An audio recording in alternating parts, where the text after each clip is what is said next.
स्वयं रूप कदा मह्यं ददाति स्वपदान्तिकम्। नमां विष्णुपादाय कृष्णप्रेष्ठाय भूतले श्रीमते भक्तिवेदान्त स्वामी इति नामिने। नमस्ते सरस्वते देवे गौरवाणी प्रचारिणे निर्विशेष शून्यवादी पाश्चात्यदेशतारिणे। वाञ्छाकल्पतरुभ्यश्च कृपा सिन्धुभ्य एव च पतितानां पावनेभ्यो वैष्णवेभ्यो नमो नमः। जय श्री कृष्ण चैतन्य प्रभु नित्यानंद श्री अद्वैत गदाधर श्रीवासादि गौर भक्तवृंद। हरे कृष्ण कृष्ण कृष्ण हरे हरे, हरे राम राम राम हरे।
हरे कृष्णा। तो आप सभी का बहुत बहुत स्वागत है आज पाप मोचनी एकादशी के बहुत ही पावन पर्व पर हम लोग भगवद गीता की चर्चा के लिए साथ में एकत्रित हुए हैं। और आज हम अपने भगवद गीता के पहले अध्याय का जो अंतिम श्लोकों की श्रृंखला है, हम आज इसको चर्चा करेंगे। तो आप में से जिन जिन लोगों के पास में भगवद गीता है वो कृपया अपनी भगवद गीता ओपन करें। तो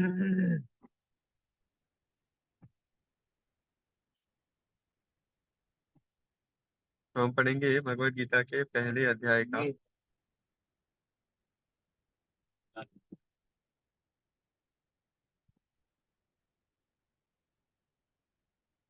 37वां और 38वां श्लोक है ना। दिखा लीजिए स्क्रीन।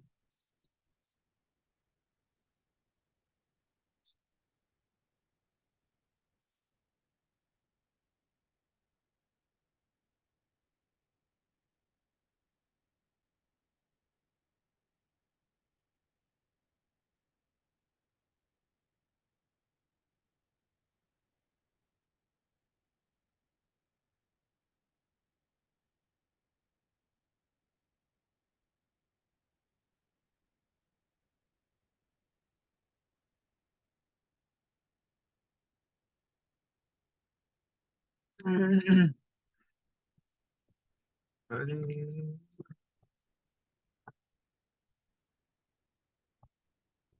नहीं, वैसे ये नहीं था वो, इसकी मैं बात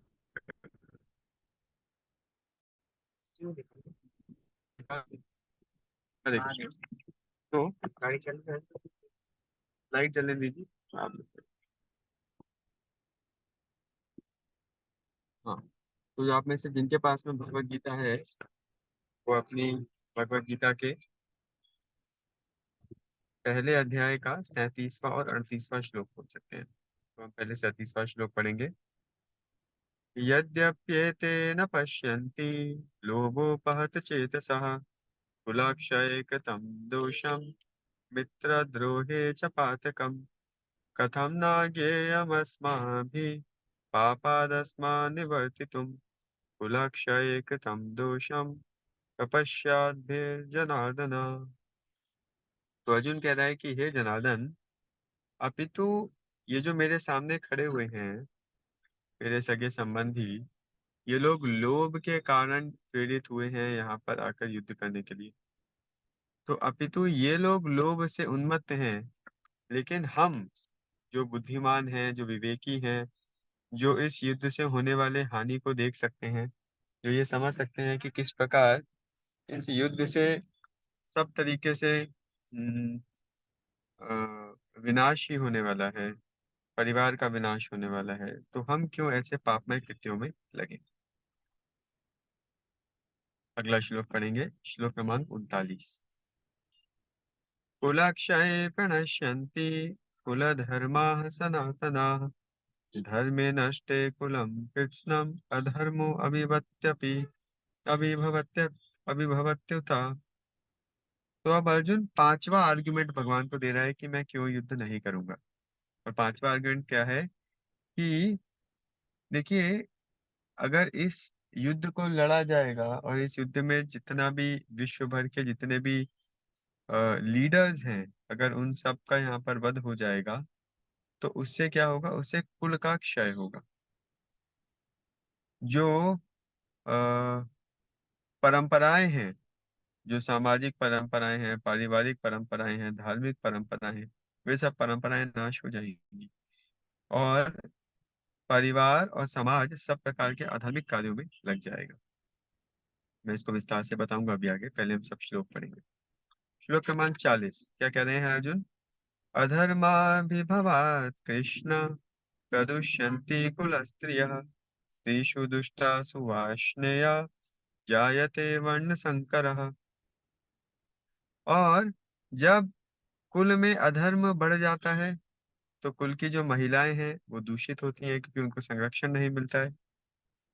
तो अनैतिक संघ होते हैं, और उन अनैतिक संघों के कारण जो प्यूरिटी है, जो चेस्टिटी है, उसका हनन हो जाता है। और जब कुल की स्त्रियों दूषित हो जाती हैं, तो उससे जो आने वाले वंश हैं, वे सभी के सभी वंश वर्ण संकर हो जाते हैं। वे सभी के सभी वंश गलत संस्कारों को प्राप्त करते हैं। संकरो नरकायैव कुलघ्नानां कुलस्य च पतन्ति पितरो ह्येषां लुप्तपिण्डोदकक्रियाः। और जब ऐसे वर्ण संकरों की जनसंख्या बढ़ जाती है, तो उससे क्या होता है, जो पितर हैं उन पितरों को कोई अर्घ नहीं देता है, और उसके कारण सभी पितरों को नरक में जाना पड़ता है। और इस प्रकार पूरे पूरे कुल का नाश हो जाता है, पूरे पूरे कुल नरक की ओर अग्रणी हो जाते हैं। दोष है अगला श्लोक 42। दोषैरेतैर्कुलघ्नानां वर्णसंकर कारकै उत्साद्यन्ते जाति धर्मा कुल धर्माश्च शाश्वताः। और ऐसे लोग जो कि इस प्रकार के कर्मों में लगते हैं जिससे परिवार की और समाज की परंपराओं का नाश होता है, और ऐसे वर्ण संकरों की उत्पत्ति होती है, ऐसे लोगों के कारण सभी प्रकार के सामाजिक और सभी प्रकार के जो परिवार के उत्थान के जितने भी प्रोजेक्ट्स हैं, जितने भी कार्य हैं, वे सभी समाप्त हो जाते हैं, और सभी का इस प्रकार विनाश होता है। 43 नंबर में कहते हैं, उत्सन्न कुल धर्माणाम मनुष्याणाम जनार्दन नरके नियतम वासो भवतीति अनुशुश्रमा। कि हे कृष्ण, मैंने ऐसा सुना है अपने बड़ों से कि जब किसी कुल की परंपराओं का नाश हो जाता है, तो उस कुल के जितने भी एंसेस्टर्स होते हैं, वे सब कहाँ पर जाते हैं, सबके सब नरक में जाते हैं। अगला श्लोक 44। अहो बता महत पापम कर्तुम व्यवसिता वयम यद राज्य सुख लोभेन हंतुम स्वजनम उद्यताः। हाय हाय, कितना बड़ा दुर्भाग्य है कि हम सब लोग अपनी सारी बुद्धि को खो करके यहाँ पर ऐसे पापमय कार्यों के लिए एकत्रित हुए हैं। ऐसे राज्य के सुख का क्या फायदा जो हमें अपने ही स्वजनों को मार करके प्राप्त होगा। यदि माम अप्रतिकारम अशस्त्रम शस्त्र पाणय धातराष्ट्रारणे हन्युस्तन्मे क्षेमतरम भवेत्। बेहतर है अपने परिवार वालों की हत्या करने से बेहतर क्या है कि मुझे निहत्थे जो धृतराष्ट्र के पुत्र हैं मेरी हत्या कर दें। मैं ना तो उनसे युद्ध करूं ना तो कोई प्रतिकार करूं और मैं मारा जाऊं। अपने परिवार वालों को मारकर कुल के परंपराओं का नाश करके सारे पूर्वजों को नरक भेजने से तो अच्छा है कि मैं खुद ही इनके हाथों मारा जाऊं। संजय उवाच एवमुक्त्वार्जुनः संख्ये रथोपस्थ उपाविशत् विसृज्य सशरं चापं शोक संविघ्न मानसः। और इस प्रकार कहकर अर्जुन उसी युद्ध भूमि में खड़े हो गए। उन्होंने अपना धनुष और बाण साइड में रख दिया और अपने रथ के ऊपर अपने सर के ऊपर हाथ रख करके ऐसे बैठ गए और उनका मन पूर्णतः उद्विग्न था। और फिर इसके बाद दूसरा अध्याय आरंभ हुआ।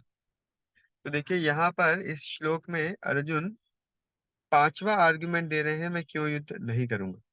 तो पांचवा आर्गुमेंट क्या है। देखिए जो वैदिक संस्कृति है वो वैदिक संस्कृति का उद्देश्य बहुत स्पष्ट है। वैदिक संस्कृति का उद्देश्य क्या है कि ये जो मनुष्य जीवन हमें मिला है ये मनुष्य जीवन की सार्थकता है। हम अपने कर्म बंधन से निकलकर तीनों गुणों से निकलकर हम इस भौतिक जगत से निकलकर आध्यात्मिक स्थिति में स्थित हो जाए। आत्म साक्षात्कार ही जीवन का उद्देश्य है। ऐसा कहते हैं अथातो ब्रह्म जिज्ञासा कि अब आपको ब्रह्म जिज्ञासा करनी चाहिए। अब मतलब देयरफॉर मतलब क्योंकि अब आपको मनुष्य का शरीर प्राप्त हो गया है इसलिए अब आपको ब्रह्म जिज्ञासा करनी चाहिए। ऐसा शास्त्र में कहा जाता है। तो देखिए मनुष्य जीवन का उद्देश्य बहुत स्पष्ट था हमारे वैदिक संस्कृति में। और इस उद्देश्य को पूर्ण करने के लिए सामाजिक स्तर पर बहुत सारी परंपराएं थी। बहुत सारे लोग आजकल पूजा पाठ करते हैं मंदिर जाते हैं दान धर्म तप इत्यादि सब कुछ करते हैं। लेकिन कई बार हमको पता नहीं होता है कि इसके पीछे उद्देश्य क्या है। What is the purpose behind this. है ना। हम लोग बहुत सारी क्रियाएं करते हैं लेकिन कई बार उन क्रियाओं के पीछे का अर्थ नहीं समझते। है ना। जैसे बहुत सारे मैं जब अपने कॉलेज में था और मेरे परिवार से मुझे संस्कार मिले जहाँ बचपन से पूजा पाठ करते थे। लेकिन जब मैंने अपने कॉलेज में जा करके उन्हीं संस्कारों का पालन करा तो मेरे बहुत मित्र लोग पूछते थे कि अरे क्या फायदा होगा पूजा पाठ करके भगवान तो होता ही नहीं है इससे थोड़ा ही कुछ होता है। तो मुझे भी कई बार डाउट होता था कि ये बात तो सही कह रहे हैं ये लोग। और मेरे पास में कई बार उत्तर नहीं होते थे। लेकिन हाँ क्योंकि मुझे श्रद्धा थी क्योंकि मुझे ऐसे संस्कार मिले थे तो मैंने कभी अपने अ, आध्यात्मिक जीवन में कोई कॉम्प्रोमाइज नहीं किया। लेकिन कई बार मैं भी ऐसी दुविधा में पड़ जाता था। तो ऐसे बहुत सारे प्रश्नों का उत्तर ढूंढना फिर मैंने आरंभ कर। और मैं ऐसे बहुत सारे टीचर से लीडर से संस्थाओं से ऐसे प्रश्नों का उत्तर ढूंढ रहा था। उस दरमियान मैं इस्कॉन के भी कई सारे लीडर से मिला और मुझे बहुत लॉजिकल आंसर्स मिले। और ये मुझे बहुत ज्यादा इंस्पायर करा अपना जीवन इस्कॉन में समर्पित करने के लिए। क्योंकि मुझे लगता था कि निश्चित रूप से ये जो हमारा आध्यात्मिक मूल्य है जो हमारा आध्यात्मिक संस्कृति है इसका प्रचार प्रसार होना चाहिए। लेकिन बहुत ज्यादा महत्वपूर्ण है कि इसको लॉजिकल रीजनेबल रेलिवेंट प्रैक्टिकल तरीके से सिस्टमेटिक तरीके से सारे समाज में इसका प्रचार होना चाहिए। हम आजकल में देखते हैं आजकल के समय में जो जनरेशन है उसका धर्म के प्रति झुकाव बहुत कम है। उसका हमारी संस्कृति के प्रति आस्था के प्रति श्रद्धा बहुत कम है। और उसका एक बहुत बड़ा कारण ये है क्योंकि उनको ये चीजें रेलिवेंट और सिस्टमेटिक तरीके से प्रस्तुत नहीं करी गई। लोगों को लगता है कि ये जो आध्यात्मिक जीवन है ये पुराने जमाने की चीज है या फिर बुढ़ापे की चीज है। लेकिन ऐसा है नहीं। ये तो जीवन जीने की कला सिखाती है भगवत गीता। और जीवन जीने की कला हमें कब सीखनी चाहिए। जीवन जीने के पहले। भाई अगर आपको कोई एग्जाम पास करना है तो आप उस एग्जाम की प्रिपरेशन एग्जाम के पहले करते हो एग्जाम के बाद नहीं करते हो। है कि नहीं। तो हमको जीवन जीने की कला जीवन जीने से पहले सीखनी है। जीवन खत्म होने के बाद जीवन जीने की कला सीख के क्या करेंगे। है कि नहीं है? इसीलिए बहुत सारे लोग हैं जो संपर्क में आते हैं और कहते हैं, अरे प्रभु जी, अगर हमें यही गीता का ज्ञान आज से 20 साल 25 साल पहले मिल गया तो हमारा जीवन कितना सुखद हो जाता। लेकिन क्या करें, अब तो जीवन निकल चुका है, अब तो रिटायरमेंट हो रहा है, रिटायरमेंट के समय हमें गीता मिली है। लेकिन ठीक है, चलिए अपने अगले जीवन को सुधार सकते हैं, लेकिन ये जीवन तो हमारा और अच्छा हो सकता था अगर हमें पहले ये ज्ञान मिला था। तो देखिए, ऐसे बहुत सारे रीति रिवाज हैं, ऐसे बहुत सारे साधना के अलग अलग प्रोसेसेस हैं, जिनका उद्देश्य क्या है। जैसे हम लोग बहुत सारे त्योहार मनाते हैं, हम लोग तीर्थ में जाते हैं, आजकल तो लोग तीर्थ में जाते हैं तो एक ही उद्देश्य होता है कि फोटो खींचते रहो, सेल्फी बनाते रहो, स्टेटस अपलोड करते रहो, फेसबुक पे डालते रहो, शॉर्ट्स बनाते रहो। आजकल लोग शॉर्ट्स बनाते हैं, कुछ इंस्टाग्राम पे भी लोग कुछ बनाते हैं, इंस्टाग्राम पे भी शायद शॉर्ट्स ही कहते हैं, जो भी कहते होंगे, आई डोंट नो। तो लोगों के अंदर ये धारणा है कि भाई तीर्थ जाएंगे मतलब हमको पिकनिक मनाना है। लेकिन जो उद्देश्य है इन तीर्थ यात्राओं का, उद्देश्य है कि हम आत्म मंथन करें। तीर्थ में जो भगवान के बहुत सारे भक्त हैं, हम उन भक्तों का दर्शन करें, उनका संग करें, उनसे श्रवण करें और अपने जीवन के दृष्टिकोण को और बेहतर बनाएं। इसी तरीके से मैं देखता हूँ बहुत सारे लोग मंदिर आते हैं, तो मंदिर आते ही सबसे पहले लोग फोन निकाल लेते हैं और कोई सेल्फी खींच रहा है, कोई कुछ खींच रहा है, कोई कुछ खींच रहा है, कितना ही मना करो लेकिन लोग सेल्फी ही खींचते रहते हैं। और जैसे से ही कोई भक्त उनसे बात करने की कोशिश कर रहा है तो लोग कोशिश करते हैं भक्तों से दूर रहने के लिए। हाँ, क्योंकि उनको लगता है नहीं नहीं, ये हमको गीता बता देगा, गीता सिखा देगा और हमको पता चल जाएगा कि हम भौतिक जीवन जी रहे हैं जिसमें फ्यूचर नहीं है। तो हमको जीवन की सच्चाई नहीं जाननी है, हम इल्यूजन में जी रहे हैं, दैट इज परफेक्ट। अगेन, कि हम कई बार बहुत सारे ऐसे कार्य करते हैं लेकिन हमको उसके पीछे का फिलॉसफी नहीं पता होता। लेकिन जो मूल उद्देश्य है इस पूरी व्यवस्था का, जो वैदिक व्यवस्था है, जो सामाजिक व्यवस्था है, इस पूरी व्यवस्था का मूल उद्देश्य क्या है? हमें हमारे आध्यात्मिक गंतव्य को प्राप्त करने में सहायता करना। That is the purpose. तो अर्जुन यहाँ पर कह रहा है, और ये जो पूरी व्यवस्था है, ये जो परंपराएं हैं, ये जो रीतियां हैं, इनको अ, सुनियोजित तरीके से चलाने की जिम्मेदारी परिवार के और समाज के बड़ों के ऊपर होती है। जैसे आप देखिए, घरों में दादियाँ होती हैं, दादी बाबा इत्यादि होते हैं, तो वो कोशिश करते हैं कि भाई जो घर के छोटे बच्चे हैं पूजा पाठ में लगे, है ना। ऐसे बहुत सारे मैं देखता हूँ मंदिर, ऐसे बहुत सारे दादी बाबा लोग आते हैं अपने पोते पोतियों के साथ में और कहते हैं देखो ठाकुर जी का दर्शन लो, बोलो राधे राधे, गुरु जी को प्रणाम करो, गुरु जी के चरण छुओ, प्रसाद लो, चरणामृत लो। उन्हें संस्कार सिखाने की कोशिश करते हैं, है कि नहीं है? इसी तरीके से जैसे मुझे याद है, कई बार मैं जब छोटा था तो मेरी माता जी पूजा करती थी, कभी कोई त्योहार होता था तो उस त्योहार में पूजा आरंभ करती थी। तो पूजा कैसे करती थी? माता जी के पास में एक डायरी थी, उस डायरी में सारी पूजा की विधियां लिखी हुई थी, मंत्र लिखे हुए थे, क्या कैसे व्रत करना है इत्यादि सब लिखा हुआ था। वो उनको शायद मेरी दादी ने दिया होगा जब उनका विवाह हुआ था। तो अगेन, और कोई भी डाउट होता था, ये कैसे करना है, वो कैसे करना है, तो किसको पूछना है? सीधा दादी को पूछते थे, है कि नहीं? तो परिवार के जो बड़े हैं या जो समाज के भी बड़े हैं, उनकी जिम्मेदारी क्या है? उनकी जिम्मेदारी थी इन परंपराओं को चलाना, उनकी जिम्मेदारी थी समाज को आध्यात्मिक उद्देश्य की ओर अग्रसर करने में सहयोग करना। लेकिन समय के साथ साथ क्या हुआ?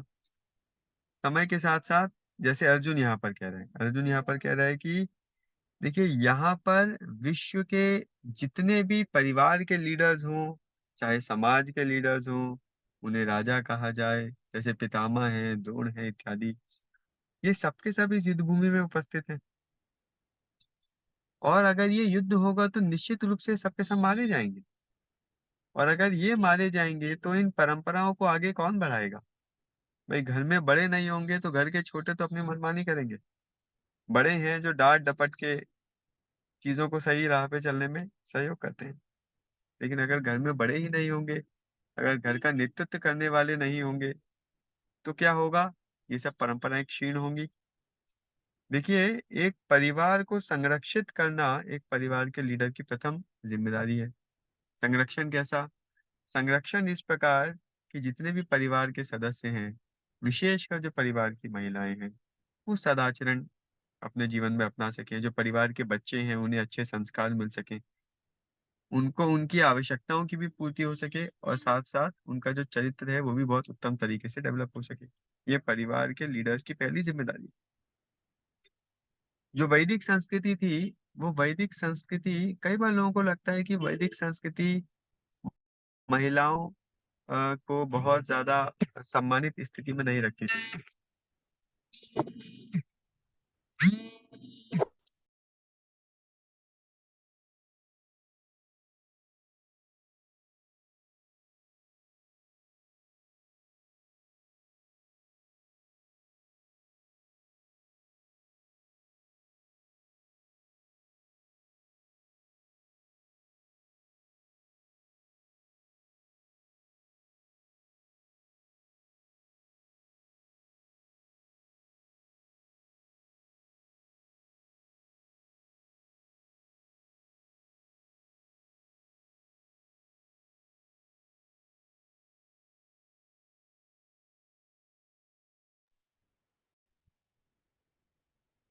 हरे कृष्ण। तो कई बार लोगों को लगता है कि जो वैदिक सभ्यता थी, उसमें शायद महिलाओं को बहुत महत्व नहीं दिया जाता था, लेकिन ऐसा है नहीं। देखिए, वैदिक सभ्यता में ये जो पूरी सामाजिक व्यवस्था थी, इस सामाजिक व्यवस्था को अ, अच्छी तरीके से चलाने का एक बहुत बड़ा दायित्व तो महिलाओं के ऊपर था। अब देखिए, जैसे हम अपने जीवन में देखे हैं कि हमको जो बहुत सारे संस्कार मिले, वो बचपन में हमारी माताजी के माध्यम से मिले। हमारी माताजी हमको रात को सोते समय बहुत रामायण की कथाएँ सुनाती थी, भागवत की कथाएँ सुनाती थी, ज़बरदस्ती बिठा-बिठा के भागवत कथा सुनाती थी, कभी ये तीरथ, वो पूजा इत्यादि। तो जो संस्कार मिले, जो मूल संस्कार मिले, वो मूल संस्कार माताओं के माध्यम से मिले। तो इसीलिए जो समाज को कुरीतियों से बचाना है और जो नया जनरेशन है, उस नई जनरेशन को जो अच्छे संस्कार देने हैं और नई जनरेशन को उत्पत्ति भी अच्छी जनरेशन उत्पन्न हो, उसके लिए बहुत बड़ा योगदान माताओं का होता है। और इसीलिए वैदिक सभ्यता में माताओं को प्रोटेक्टिव एनवायरनमेंट में रखा जाता था। तो इसीलिए यहाँ पे अर्जुन क्या कह रहा है कि हे कृष्ण, जब परिवार के लीडर्स नहीं होंगे तो क्या होगा? जो परिवार के बच्चे हैं या जो परिवार की स्त्रियां हैं, वो दूषित होंगी। दूषित होंगी मतलब गलत संस्कार, गलत रीतियों में, गलत आचरण को अपने जीवन में पालन करेंगी। और जब गलत आचरण जीवन में होगा, जब गलत रीतियां जीवन में पालन करेंगी, तो स्वाभाविक रूप से क्या होगा? जो जनरेशन पे जनरेशन आ रही है, वो जनरेशन पे जनरेशन खराब होती चली जाएगी। जैसा हम आज भी देख रहे हैं, आज मैं देखता हूँ कई बार माताएँ, मैं एयरपोर्ट पे एक बार बैठे हुआ था, तो एक बच्चा था, वो बहुत ज़ोर-ज़ोर से रो रहा था, चुप ही नहीं हो रहा था, चुप ही नहीं हो रहा था। और उसकी मम्मी उसको ज़बरदस्ती स्मार्टफ़ोन दिए जा रही थी, "ये कार्टून देख ले बेटा, ये देख ले, वो कौन-सा कोई तो गेम होता है कूदने वाला, ये गेम चला लो, वो चला लो।" बच्चा चुप ही नहीं हो रहा था। तो बहुत देर के बाद में वहाँ पर एक थोड़ी वृद्ध माताजी बैठी हुई थी। वृद्ध माताजी बोली, "अरे बेटा, तुम्हारा बेटा भूखा है, उसको कुछ खिलाओ, उसको कुछ खिलाओ तो चुप हो जाएगा।" अरे! मुझे समझ में नहीं आया और सचमुच में उसको उन्होंने कुछ खिलाया, तो वो एकदम से चुप हो गया। तो देखिए, क्योंकि जैसे हम आजकल खुद ही देखते हैं कि भई क्योंकि परिवार के जो बड़े हैं, माता-पिता हैं, खुद उनमें आध्यात्मिक संस्कार नहीं है, तो बच्चों में भी आध्यात्मिक संस्कार नहीं होते। वो खुद ही अधिकतर भौतिक भोग विलास की ओर आकृष्ट होते हैं, तो बच्चे भी उसी डायरेक्शन में जाते हैं। इसीलिए अर्जुन कह रहा है कि हे कृष्ण, जो समाज में अच्छी जनरेशन को उत्पन्न करना है और उसको प्रारंभिक संस्कार देने हैं, ये ज़िम्मेदारी समाज की स्त्रियों की है। तो अगर समाज के लीडर्स नहीं होंगे, तो समाज की स्त्रियाँ दूषित होंगी, समाज की स्त्रियाँ दूषित होंगी, तो आने वाली जनसंख्या भी खराब होगी। समाज की आने वाली पीढ़ियाँ हैं, वो सब पीढ़ियाँ वर्ण संकर बन जाएँगी। वर्ण संकर का अर्थ क्या है? देखिए, पूर्व काल में ऐसी व्यवस्था थी कि जो ब्राह्मण वर्ग के होते थे, वो ब्राह्मण वर्ग से विवाह करते थे, क्षत्रिय वर्ग के क्षत्रिय वर्ग से विवाह करते थे। तो उससे जो संतान उत्पत्ति होती थी, उसमें प्रायः गुण बहुत अ अ, उसमें जो जैसे कोई ब्राह्मण परिवार में अगर संतान उत्पन्न हुई है, तो उसमें ब्राह्मणों के गुण बहुत स्पष्ट रूप से विकसित होते थे। कोई क्षत्रियों के कुल में संतान हुई है तो उसमें शतमुंज में क्षत्रिय वाले गुण होते थे। तो अर्जुन कह रहा है वर्ण संकर का मतलब क्या है? वर्ण संकर में मतलब कोई ऐसा व्यक्ति जो ब्राह्मण कुल में जन्मा है लेकिन उसमें ब्राह्मणों के कोई गुण नहीं है। कोई ऐसा व्यक्ति जो कहने के लिए ठाकुर है लेकिन एकदम डरपोक है, तो इसको वर्ण संकर कहते हैं।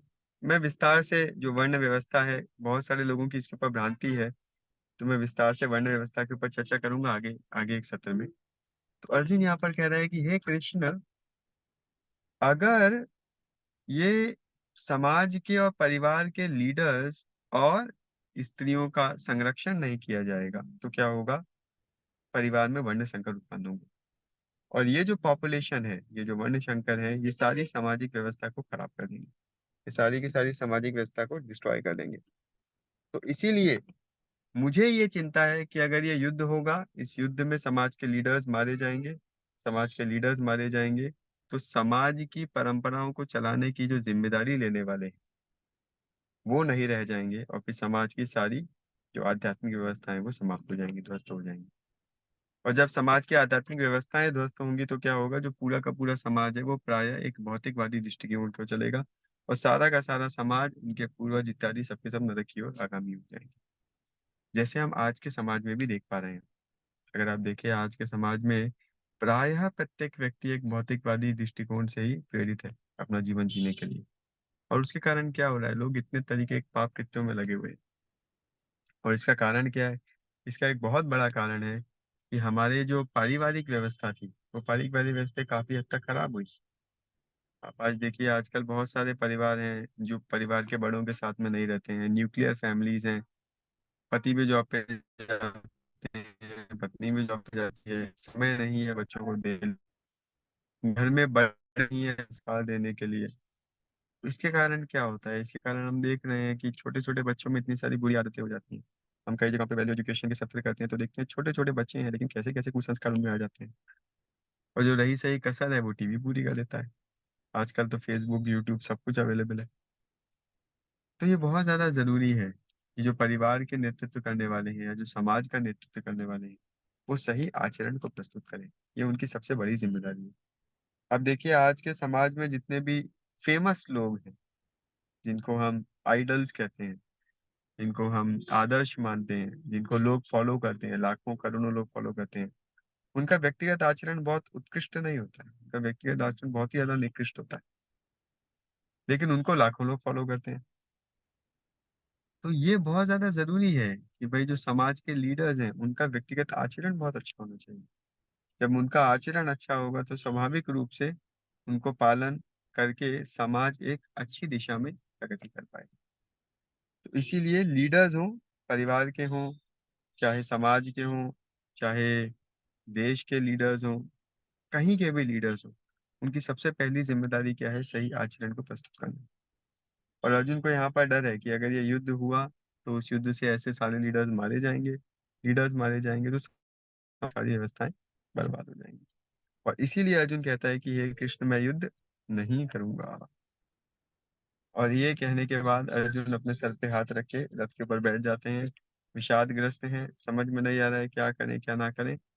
और इस प्रकार ये पहला अध्याय समाप्त होता है, जहां पर अर्जुन ने चार अलग अलग कारण दिए युद्ध नहीं करने के। पहला कारण करुणा, जो प्रायः शरीर के ऊपर आधारित है। दूसरा कारण पाप करने का भय, कि अगर मैं युद्ध करूंगा तो ये कारण, अगर मैं युद्ध करूंगा तो मुझे जो सुख मिलने वाला था, मेरे परिवार को आनंद देके, वो सुख मेरा हानि हो जाएगी।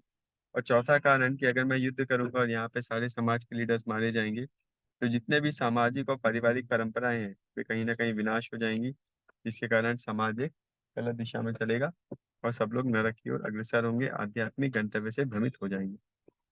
इसलिए अर्जुन कह रहा है कि मैं युद्ध नहीं करूंगा। अब अगले अध्याय में एक और पांचवा कारण अर्जुन देगा युद्ध नहीं करने का, तो हम उसको अगले अध्याय में चर्चा करेंगे। आ, हम आज के सत्र को समाप्त करने के पहले आप सभी से